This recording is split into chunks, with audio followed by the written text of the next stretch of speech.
Hey everyone, I'm Diana, and this is my battle buddy Jess. Welcome back to episode 8 of Unfiltered and unarmored. We're Just Two Veteran Women Out Here Trying to Figure Out Life After the Military. Healing, unlearning, rediscovering who we are, and somehow dealing with the chaos that shows up uninvited to your house like it has their own keys. No, seriously, because why does chaos always find me? It's like, oh, you're finally doing good? Let me fix that real quick. I swear, it just pops like, hey bitch, I'm here. No warning, no plan, just vibes and problems. And somehow it hits right when you're finally feeling a little peace. Every single time. One good day and chaos says, nope. Tell me about it, Jess.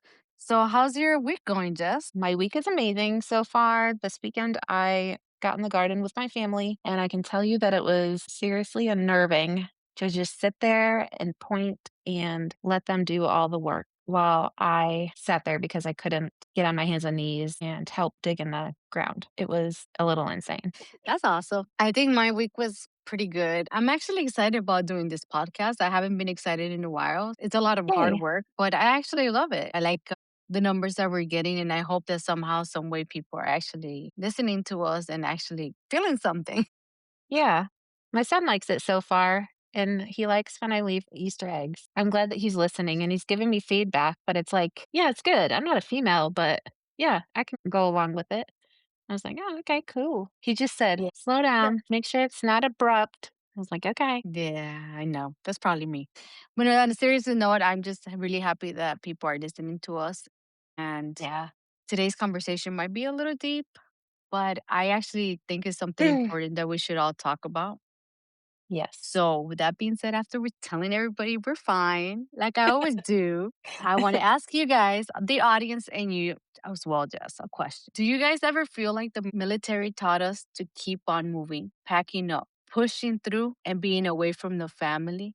And it just became normal to us? Yes, that was my life for 20 years, and when I got to my last duty station, I was there for 5 years before I retired, and about the 2-year mark, I started itching, feeling like, "I gotta move. It's about that time to move, within the next year." And then once I retired, it was like, "Oh my god, I've been here for too long. It's time to move. We have to pack everything up." So, it's literally in my bones that I shouldn't be staying in one place for too long. And being away from the family, that's kind of unfortunately, it's normal. It shouldn't be, but it feels normal. Yes. Well, I'm glad you said that because that's what we're getting into today. The leaving, Mm, the TDYs, the PCS, fucking starting over and over and over again. 2 to 4 years. Every mm, 2 to 4 years. thanks. And Appreciate then you. thank you. But the crazy part is that we just keep on going, but we don't talk about how it really actually feels to leave. Mhm. So we're gonna get to the emotional part of it. Ugh, why? It's only going toward me. No, this is for everybody. So I'm gonna tell you a quick story before we start. Like for me, once we got out, like me and my husband moved around too, because I wanted to find the perfect place, but I also wanted to go back home, be closer to my family, be closer to my friends. It Mhm, didn't work out for me because I was so used to moving around. But at the same time, I feel like I needed to work on me. And like the mhm, episode before, I needed to find out who I was and what I needed for myself, how to fix myself and my marriage yeah, and my relationship. And not necessarily because I was having bad relationship with my husband. It was just like finding myself because then, like you said, I got the itch. I need to move. mhm. Yeah, These people are annoying me. I gotta go. And yeah, that's and the when you're in problem. close proximity, ooh, they can do drop-ins. Exactly. So I think that's part of the reason why I think this episode is important because maybe some of us finally found our forever home and then we just still get the itch after a while. Hey, we gotta move, pack up, go somewhere else because I want to start all over. And it's Mhm, something that I think we deal with a lot and we don't think about where it comes from. mhm, 'Cause I always tell people, hey, you could run away from your problems and go on vacation and move here left and right. But if you don't work on yourself, the problem is always yeah, gonna be there. mhm, The military is gonna tell you, "Hey, you gotta move here, you gotta go there," and then you just adjust. You pack your shit up, you move, you start over, and you figure out as you go from duty station to duty station. mhm. So, Jess, think about it for a second. Do you think that moving around really did affect you in a way, but you just kind of got used to it, like just doing it automatically. Yes, so much so that the first 4 years I was in the military, we moved at least every year. I had 2 training stations right after basic training, so that was my first full year, I moved 3 times. The next year, I lived in an apartment for a year. Then we moved on base for like 6 months. Then that duty station closed down. So we moved up north for 14 months. Then we moved to Hawaii. And then I had to go to training for 6 months to Korea for a year. Actually, I went TDY a lot in between all of that. So, yeah, it was the norm. When we first got to Hawaii after a year, they say that you get island fever. I don't think it was necessarily island fever. I think it was that we were so used to moving every year to 14 months that we were like, okay, when are we getting orders? Who's getting orders first? Because he was in the army, I was in the Air Force, and we weren't unpacking things. And then we moved every year when we were there too. So we didn't unpack our stuff. We still had those stupid boxes that were labeled like whatever the fuck they had in them because I was like, well, might as well not unpack them because we're going to move anyway. Fuck it. So there was shit that I would just dropped off at, like, the Airman's Attic. I had no idea what it was. It was, like, probably some baby toys we never even used. You know what I mean? Oh. No, yeah, I get it. It becomes a part of how we adapt. We never really stop and think about how it really does affect us. Yeah. So I don't know about you ladies, but sometimes moving can be exciting, but it also be very emotional. And Mm, we really don't think about that part. I think for me is like when you PCS and you just keep on moving, you don't really think about what you're really breaking up. Like some of you guys have mm. kids and your kids are in school, your whole family started building a friendship, making friends, and then Yeah. all of a sudden, boom, you come back on orders or you have to go pack all your shit and move. But the good thing Mm. about is that when you're in the military, you have packers that come and pack your shit. Yeah. I think we get spoiled when we have packers. The only bad thing about the Packers is if they put food in there, because that has happened. Not to me, thank you, baby bobcats, but also when they pack the trash can, like, where did it go? And why the fuck did you pack the trash can? That did not happen to me. This was all neighbors that this happened to. No, no, and it's true. But besides that, like I said before, you get to know your people, your gente. Yeah. You get down the routine, and then all of a sudden you need to start all over again and just unpack all that Mhm. shit. And I think the scariest part is getting to your new unit and then not Mm. fucking knowing anybody. Yes, that is horrible. When I got to Hawaii, it was an exhausting flight. I had a 2-year-old on my hip going to check in with my new duty station. It was like 4 something on a Friday afternoon, and I meet the first sergeant who was an E9, and she gave me the dirtiest, rottenest look, and I was like, "What the fuck?" My sponsor didn't show up to meet me, and the first sergeant was pissed at me. She's like, "Who are you?" And I was like, "Ugh." And I told her, and I wasn't in uniform because I had just gotten off the plane and the base was right next to the airport. Come to find out, they were doing an Article 15 right after I got there. So she was pissed about that. But I didn't know this until like months later when me and the chief actually got to talk. And she was like, "That was not a good day for you to come in." And I was like, "Well, I had to report to you. Literally, it says on your orders, report to your new duty station when you get in. Otherwise, you're on leave." And I couldn't afford leave back then, you know? But Yeah. yeah, that shit was fucked up. That's actually a good example. Sometimes we get up and move because, your career is at stake. Sometimes you just get tired of your last duty station and you want to move. But behind all that stuff, you lose your friendships that you built. And I think that's part of the Yeah. reason why it's so hard to build friendships as we get older because we move around so Mhm. much that we need to protect ourselves. Then Yep. you go, like you said, you go into a new unit. You don't know what to expect. You had a terrible Mhm. experience. Yeah. I know when I first got to my first duty station, it was really hard because I didn't know anybody. I didn't even know where freaking I Mm, was going in Texas. I mm. didn't never heard of this place. So I got there and you were right. My sponsor was shitty as hell. Like he took me to a Mm. Sonic and I got the cheapest thing because I didn't want to take advantage of it. He went and got me I think it was like a number one that was like $3.99. Next day we go to formation and this asshole tells everybody, yeah, I had to buy her some food. So I grab a $20 and I say, here's your $3 that I owe you and keep the change. Oh my god. What a prick. But yeah, I've had good, bad experiences, stuff like that. The people that know me before I joined the military, they can say that I was a tough cookie. And the people in it say I'm a bitch, which is fine. And then when I got out, it's just like I'm fucking this tough ass person that I just won't let anybody in. So I guess it's just part of my DNA, maybe. Good, I like you the way you are. Yeah. And if they don't, that's cool. You guys will get to know me for real. Like, I'm a really nice person, but just don't fuck with me. Don't fuck with my people. Don't fuck with my kindness, because then you have an issue with me.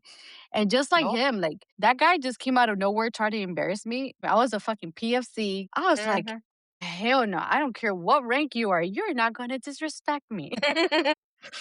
I swear to God, Jess, I grabbed that $20 and said, boom, I threw it at him in formation. Did I get in trouble afterwards? Damn right I did. But I tell you what, my pride was more important than me getting smoked. That motherfucker. I mean, I learned from it, you know? That's why I Mm, think it really affects all of us that when we move from one area to another and it's like some place new, you don't know what to expect. mhm. Yeah. So I know you being stationed all over the place, Jess. So did you Mhm. ever have a time to think about how this actually really affected you? When I was away from my son during my 2nd deployment, I thought about it. I was gone for, like, a year between, training and then the deployment. He was 10 and then he was 11. Those were pretty tough years. That made me think a lot about time away from family. I was going through my first divorce. I actually got my divorce paperwork, it was finalized while I was in, training up at Fort Dix. It was hilarious. Celebrating and crying and like, "Fuck, I just wanna hug my son." Anyway, I was thinking about that, being away from him for so long during the deployment, and then later on, I never really thought about how it impacted me until I was doing my, retirement speech. That's when I added up all the time that I was away during my career, and I was like, "Man, this is fucked up." They expect us to be able to leave on a moment's notice. Totally get it. That is what I signed up for ish. My career field doesn't do that. We stay in the rear. We support those who are on the front lines. Typically, I was a jet airman, Joint Expeditionary Task Force. So I was farmed out to the Army and then shit went sideways. And then I got sent forward to support the SEAL team, which is perfectly fine, whatever. But there is where I really thought about it. But anyway, I didn't really grasp the effect on me, but I really did think about the impact on my son. I didn't really give a shit about how it impacted the adult humans that were in my life because they're adults and they can figure their shit out. But a child or even an 18-year-old doesn't have the mental capacity to get, why is mom leaving all the time? Yeah. That's hard. And I don't know why this is the hardest part to talk about because we always focus on like the boxes moving, changing, packing, unpacking, the next place, but we never really talk about how hard it really is when we move away from our people. Jess, do you think the hardest part was never really moving, is just being away from the people that you love? Yes, I would move every year, whatever they wanted me to do, if I could stay with my family. Because, like I told my husband, and I've told my son since he was little, home is wherever you are. It doesn't matter about a place, a space. We are home wherever we are together. But I never feel at home when they're not with me, or when my husband isn't with me, or when my son wasn't with me when he was younger. Yeah, definitely. I could agree with that. You're missing birthdays, you're missing little Mm, moments with your people, missing yeah. just being there and present with them. Hmm. And that's always like really hard. At least for me, it was. Sometimes it's not the big things, it's like the stupid little random conversations you could have with somebody. But I think it's the everyday stuff that you realize that you don't have anymore when you're moving around so much. And I actually have a story to tell you about this. I don't know if you guys feel the same way when everybody's like, oh my God, you're so lucky. You have VA benefits, or you got your education free, or you're so lucky you get all this stuff. And I just want to really honestly tell people, fuck you. And this is what I really want to say to people. I'm nice about it. But if you really think about it, no, I did not get free education. I had to put $100 of my paycheck every fucking month. They put it in a bank for you so you could keep on making interest. And that's how I was able to pay for school. So, no, Yep. technically, if you're in the military, you do pay for your school. Yep. They invest in Yep. you, and not all of us use it, but Yep. it's an investment that you make. Hmm. Second of all, what sacrifice do you fucking think I'm making? I fucking signed a blank check and I didn't even know if I was gonna come home or not. I don't know where the fuck I Hmm. was gonna go station at and stuff like that. And this is where my story goes because I did have one of my cousins tell me this shit. Him and his wife got so lucky I didn't grab him around the neck and just hurt them, because to me that is so disrespectful that I hate when people say that. It's a big ass sacrifice. You don't see it. You were there with your Mhm, family. You created your family. You had your kids. You were there for Mother's mhm, Day. You were there for Father's Day. mhm, You were there for every freaking birthday in the family. I wasn't there. And on the mhm, process of that, now I have to pay the price of my knees being fucked up. My yeah, mental health is not as good as it was. I have mhm, to be this person that maybe I would have never been, but somebody has to do it at some point. yeah, And I signed a blank check. Some of my battle buddies didn't come back home. mhm, Some of them did. Some of them are really messed up. Some of them are missing a limb. This mhm, is the part that people don't really talk about in the sacrifice that you make moving away from your family, mhm, because you really don't yeah, know. yep, So, what about in your case, just when you were the one leaving? How did that yeah, make you feel? fucking horrible. So, when I was active duty and my son came along, his birthday is around Christmas, and that was very important to me to celebrate it. If one of us wasn't able to be there, we tried very hard to make sure the other parent was there so that he would have one of us. Holidays, they're just holidays. We would make do with celebrating Christmas, Thanksgiving, Easter, anything whenever we were together. It didn't have to fall on that day, even Christmas. Birthdays were always very special, at least to celebrate my son's birthday, because it is his day. And when he was younger, because his birthday is around Christmas, I would celebrate his half birthday. When you were saying missing birthdays and stuff, okay, you miss birthdays, but you miss their firsts. Yes.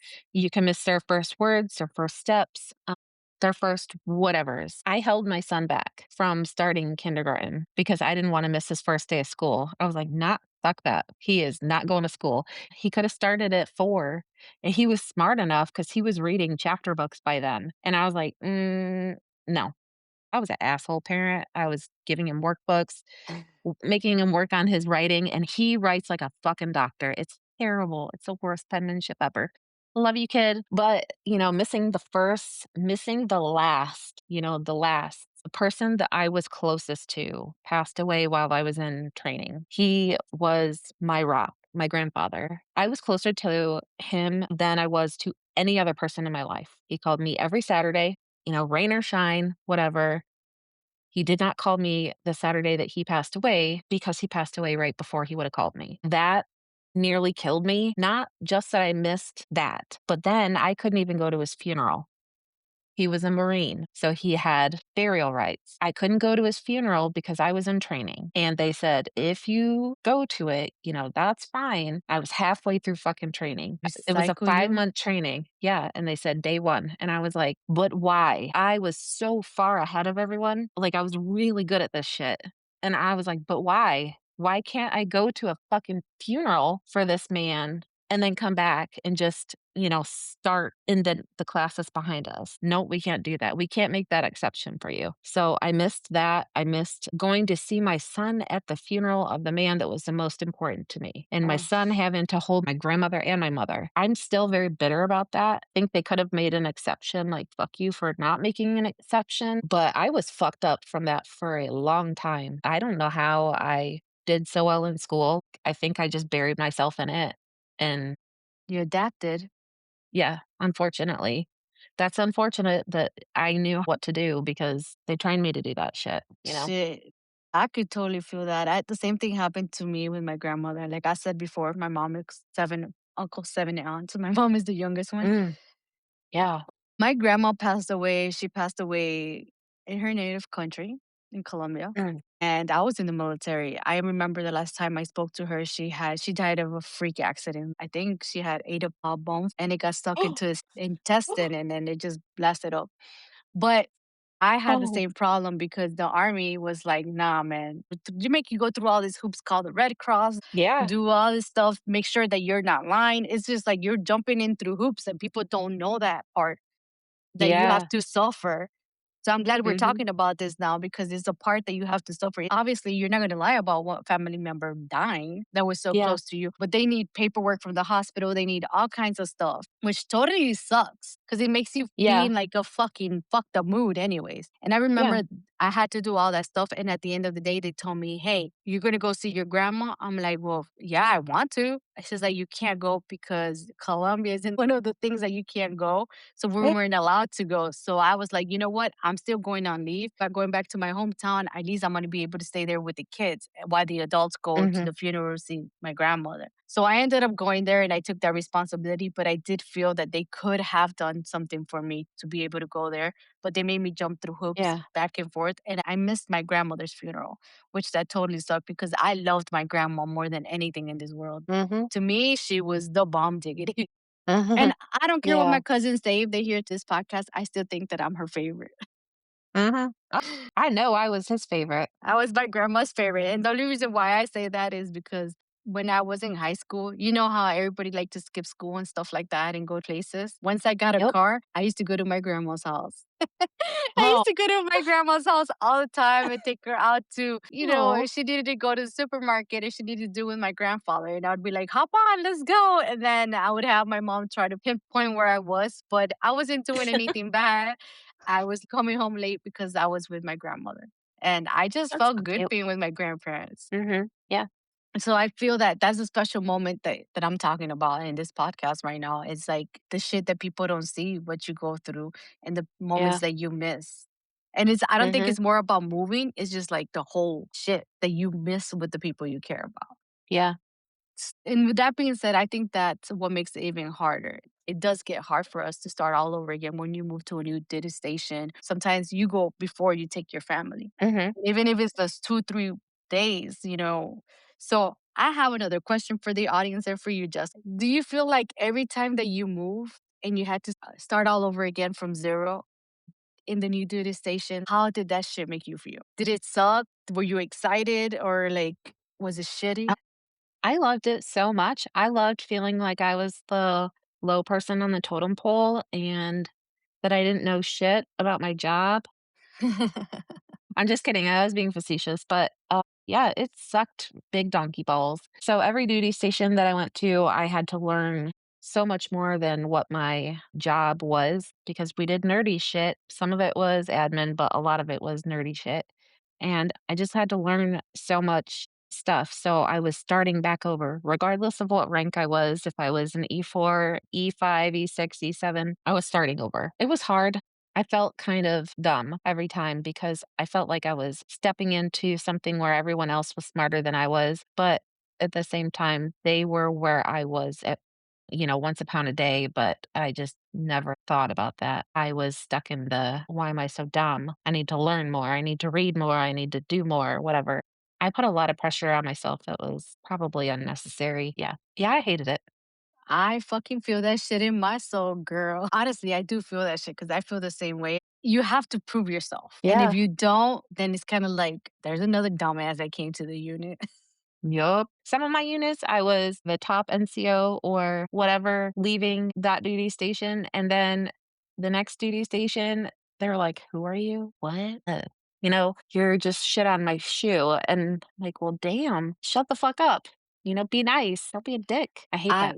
Yeah, I feel that. But at the same time, if you're Diana, you walk in there like, shit. What's up? I did walk into a couple of supplies room and I'm like, damn, this shit's all ate up.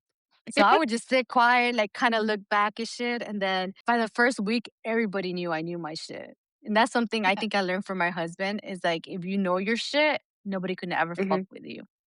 Now, with that being Yeah. said, of course, I learned other shit from people. But my shit is like, I would go to a new duty station and then I would have lieutenants over me or captains and I would have to teach them. And I'm just looking at them like, why the fuck are you in charge of me, you dumbass? In real life, this shit fucking sucks. It's exhausting. New place, new people, new routine, new Mm, everything fucking sucks. mhm. And then you have to deal with unpacking all your stuff and Ugh. rebuilding your whole life, girl. Which that means finding, for some of you guys, new school for the kids, new activities after school, who's going to pick up your Mhm, kids, telling your unit that you have to get off of work to pick up your kids. Then you have to find new friends. And then by that time, it's mhm. so exhausting because you know that you're going to only be there for 2 or 3 years. and you got to go, or the Mhm. person that's your neighbor right now is probably leaving next month. So what's the point of getting Yeah. to know them?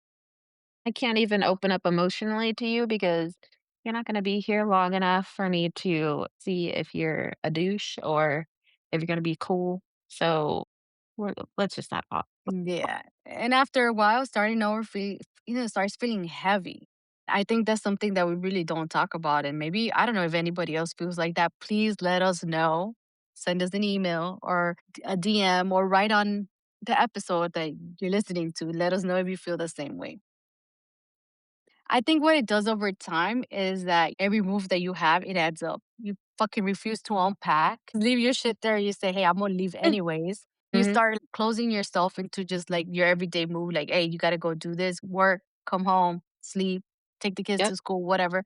So over time, you just feel like, fuck, man, I've done this shit for so long that now that my career is over, what are we gonna do from here? Where are we gonna go? Do we Yep. go back home? Some of us are married. Mhm. Like me, I met my husband in the service. He's from Mhm. one part of the United States. I'm from another part of the United States. So now we got to figure out, hey, are you staying in? Are you getting out? Where are we going to go live? Do we got to go here? And now the whole fucking shit starts falling apart because you get out.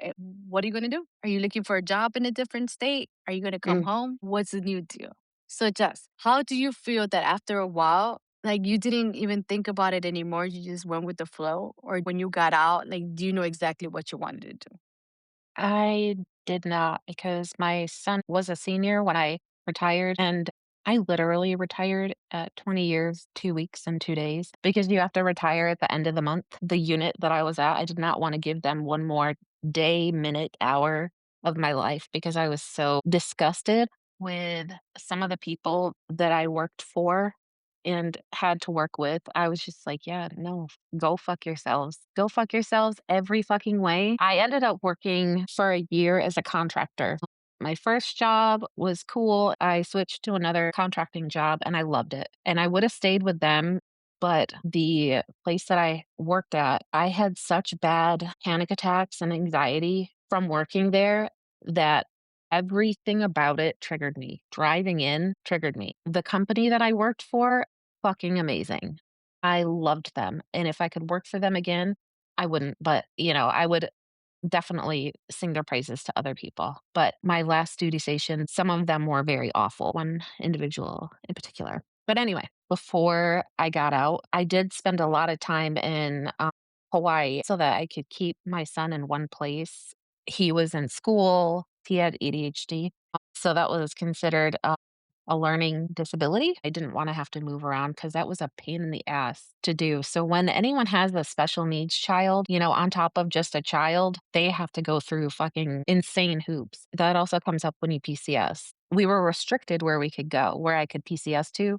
So I understand that a lot of people would stay in place and go do a short tour Yeah. in, like, Korea or Iraq. Yeah, yeah. Yeah, I wanna give a shout out to you and all the parents out there that sacrifice, moving so much around for your kids. The hard truth is kids, they don't understand the sacrifice that the parents made moving around Mm-mm, to have a career. A military career is not easy. You have to eat mm-mm, a lot of shit, but mhm, I do wanna take this opportunity to tell you guys thank you because I know your kids might not mhm. understand. Someday they will understand that all the Yeah, sacrifice and all the moving around and the retirement and everything that they did it for you to have a better life. Because some of us yeah.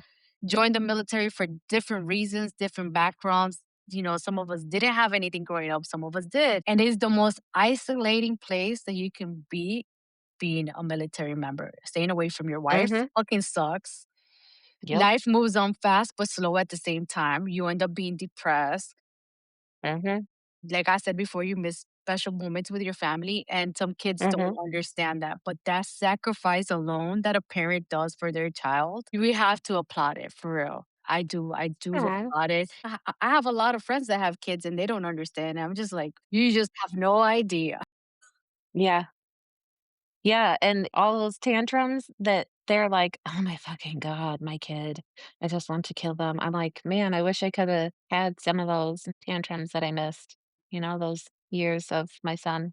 Whenever I would come back from TDY or deployment or something, I always had to take my son, 1, to the emergency room. almost immediately because something fucking crazy would always happen when I came home. And then I would have to take him like to medical specialists because his dad never took him. So I never got like the fun times. I got the shitty, come on, let's go poked and prodded.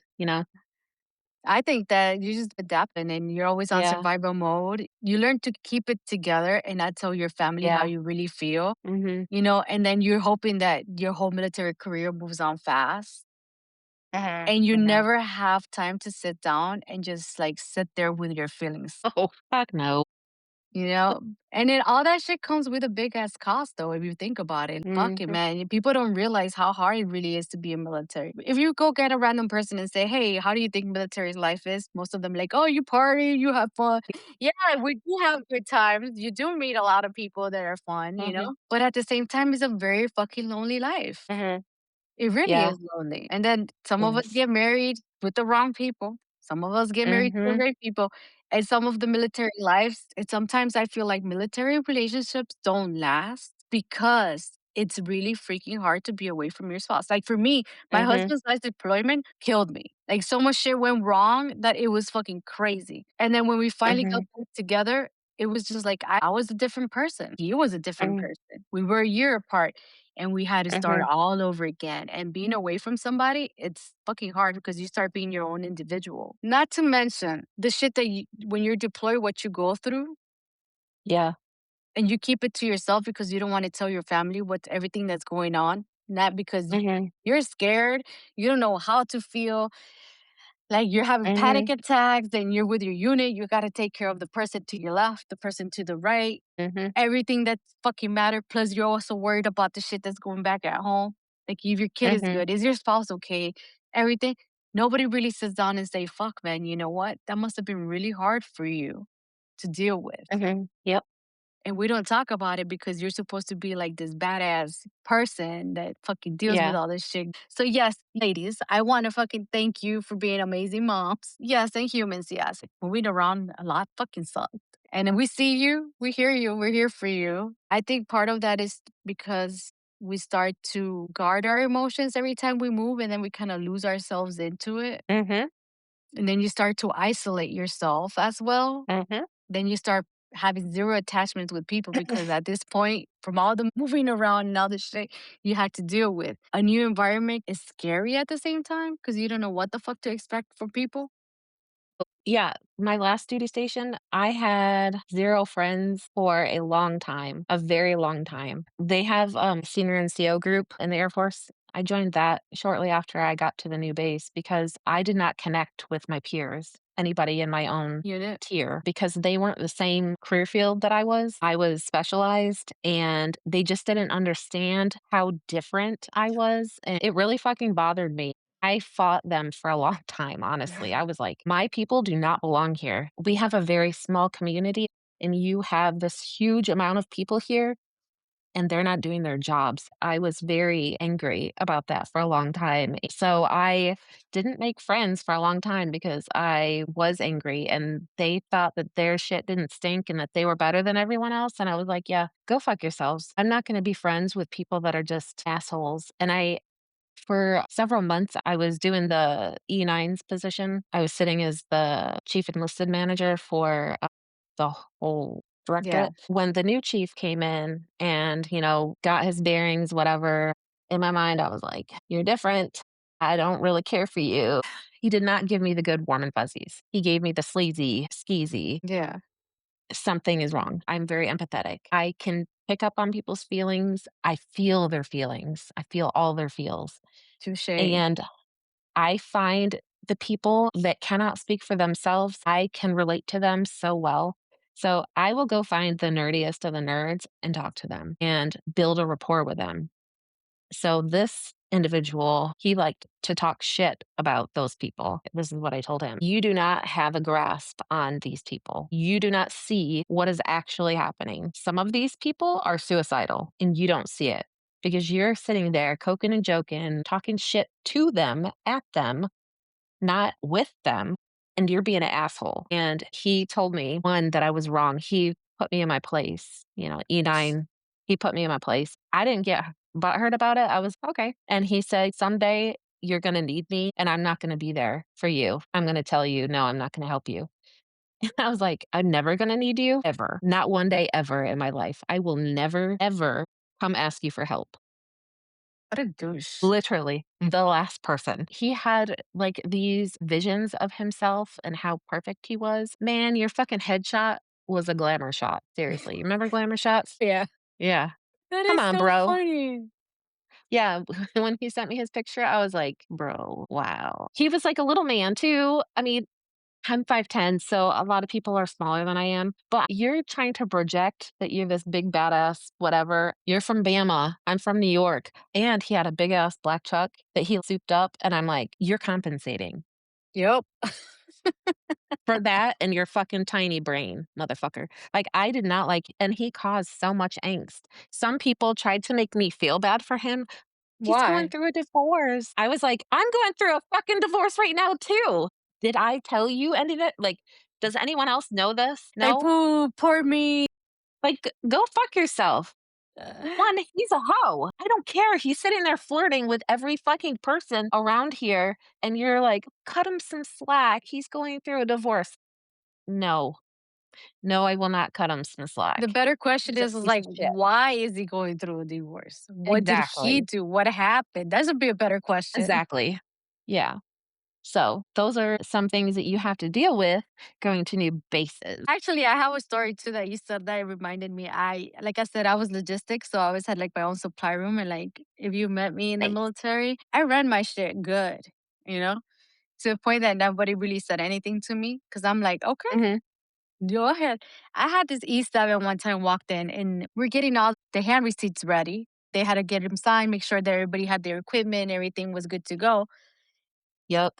I was technically logistics. You sign for everything, but you still hand receipt the shit to somebody else. So I did do that. And he was our platoon sergeant, and he walked in and he's like, "Hey, I'm skipping everybody." And I looked at him. I'm like, "The fuck you ain't." I was like, "Did you make an appointment with me?"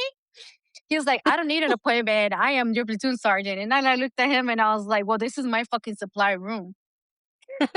I said, "Unless you made an appointment, I'm not gonna stop what I'm doing with somebody to fucking see you." Like, no. Mhm. Mm. Yeah, now I kind of see myself. I have a little bit of attitude. I got so mad at him. I was like, who are you to come in here Mhm. and interrupt me in the middle of me doing something with some other NCO because you Yeah. outrank the NCO and you're gonna come and fucking talk shit to me in front of everybody. First of all, you're Mhm. being disrespectful. Two, I get you outrank me, but motherfucker, this is my supply room. I run this shit. Three, I'm not afraid of you. Yeah. And what are you gonna do? Give me an Article 15? Fuck it. Go ahead. Try. In my mind, I was being this bad bitch, like, whatever. He already hated me anyways. And I would always tell him, I was like, just because you were in the army basketball team and you don't know your fucking job and you're E7, like, get the fuck out of here. Like, for real. Like, get the fuck out of here. Like, Yeah. no. So that's one shit that I had to deal with. And after that, I would always tell them, look, I'm so sorry to tell you, but I work for the commander. And I would go straight to the commander and be like, listen, sir, this is what happened. We're gonna do this. I mean, you want to owe shit? That's fine and dandy. I said, but if I don't fix this right now, you're the one that's gonna get in trouble. I'm not signed for anything. At the end of the day, this is your equipment right here. And so can't come in here while I'm in the middle of this shit. Did he get Mhm. back at me? Fuck yeah. He smoked the fuck out of try to get me in trouble and all that shit. Yeah, I get it. I'll get in trouble for being disrespectful, fine and dandy. But this is my Mhm. supply room. I don't go to your motor pool and tell you what to do and how to do it. So he tried to get back at me. I said, I got you. We were going to the field, girl. Who needs supply more than anybody when they go to the field? Right? So I got you. There was like this lay that you had to do in the maps and stuff like that no one could get. I know where to get it because you know what? Not to fucking pat my back or shit on my horn. I got to know every 92 Yankee. And for the Air Force and Marines and whatever that you don't know, I was the best supply. Mhm. I got to know everybody on post. Do you know how hard it is to meet every supply person on a post? I can't imagine. That would suck. I made it my mission to know it because when I needed something, I know where I Mm. could go to get it. And that's Yeah. what made me the best 92 Yankee in that motherfucker. And people hated that shit. So what happened? 1 week before we went to the field, right? Everybody wants to, oh my God, oh my God. I need this last minute. I'm like, you knew you were going to the field for 30 days. I gave you a list so you could write everything that you needed for it. And you're waiting 1 week before to look for locks for the Oh. trucks. Well, we don't know where the keys are. We just got to cut the locks and put new locks. And I'm like, well, guess what? The whole fucking brigade, they didn't have any locks. I said, so what do you want me to do? Like, you want me to cuff them up or like pull them out of my ass or what do you want me to do? So no, it's not happening. However, my husband needed locks too.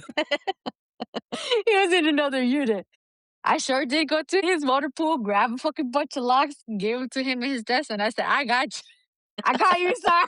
I got you. But I had enough locks, but I made everybody wait to the last minute for everybody to get what they needed. Because I'm like, no, you're not gonna come in here and disrespect me. You follow orders. You expect me to follow your orders, but you don't follow, you disrespected my supply room. I don't think so.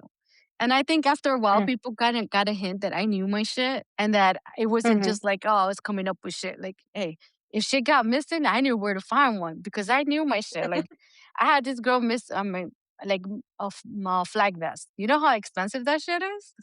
Ooh, But I knew I don't know. somebody. God. Ew, so I knew somebody that knew somebody that hooked me up with one. Mhm. And my commander was good. He didn't have a flag vest missing. The only time they had one Nice. missing, I think my mom went into the hospital. I told them, do not let this person or this other person in my supply room and do not give the shit away Mm. because shit's gonna end up missing. I'm not gonna be here.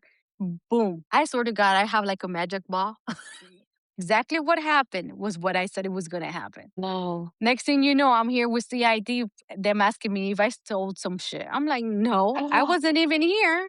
I told the oh my commander, god. you know what? Now that you think about it, he was a short commander too. And girl, you know I'm short. I looked at him and I said, look, sir, I told you this shit was gonna happen. I don't know what was the hurry of you trying to get rid of all the shit. Mhm. I was gone on leave for a week. I was gonna come back. We could have done it then. So now you're in investigation because shit was missing. I said, what happened? Mm. Who came in through here? What they ended up doing is that they had the supply room open, had somebody go around the back of the supply room, grab whatever they wanted, and then fucking do it. And the girl that was doing the handing out was pregnant. Cause God forbid if you're pregnant in an ADA unit, you're always gonna end up in the supply room. Why are you sending me these people to the supply room? And why are you even asking them to do all this shit when I'm the one signed for the shit? Like, no. So this is the shit that people don't see that you gotta deal when you go to another unit. And you Mm. feel like you gotta flex. Yeah. Then you wonder why we have trust issues when we get out, whether it's at work wise or friendships or in general, you know? Mhm. And we realize that every time that we move around, we just kind of slows us down. We get to meet people that are assholes, like you said in your last unit. Mm. You don't want to deal with that shit. And then we go Mhm. into the healing process. We realize that all this shit really does affect us. That we ignored Mhm. it until we can't anymore, and we fall apart, and then we just go ranting like we just did. Yeah. So, Jess, do you feel like healing really starts when you finally start to admit it? That the whole movie, the changing, the new units, missing your loved ones, and all the special moments really did affect you in a way? Yeah, for sure. I think it's because for so long we didn't call it hard. We just kind of adapted to it. We packed our shit, we fucking Mhm. pushed through it, we kept on going, but we never actually did the healing. No. Yeah, you're unpacking that shit because you have so much resentment for all the shit that you went through that we really don't unpack it. Mhm. So Yeah. admitting you miss people, it's okay. We need to make that shit normal that we could tell somebody we miss them. Yeah. I know I miss one of my duty stations, like Washington State. You have Mount Rainier right there. And waking up Oh. every morning to look at the mountain that looked like a Sunday ice cream was a great view. I miss it. I reminisce it, but I wouldn't want to go back there. Yeah. So then when we start admitting that we do miss things from those places, we recognize that we miss some certain people or the times that we had there. I think that's when we Mhm. start healing. Yeah. So now that you built a home on purpose and we're not going anywhere because this is the place that we picked and we feel safe and we could finally settle down after so many years of running around, do we feel comfortable where we're at? Do you ever feel like you want to get up and move again?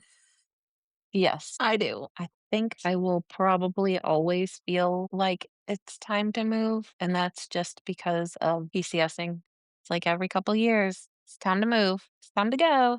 but hopefully I'll be able to settle in and make this my permanent home. Ain't that a bitch though that you realize that you always want to find the perfect spot and you're there, and then all of a sudden you just kind of like you get itchy. Yeah. You're like, oh shit. But you never realize why until like you unpack the fact that you moved Mhm. around so much that you got used to it. So you're never gonna feel at ease in one place. Yes. So at least my husband's gonna understand this now, why I'm like, "Okay, it's time to move." Yeah, I tell my husband all the time, I'm like, oh, I'm ready to go. But go where? So Yeah. I can move again. If you really think about it, like, where are you gonna go?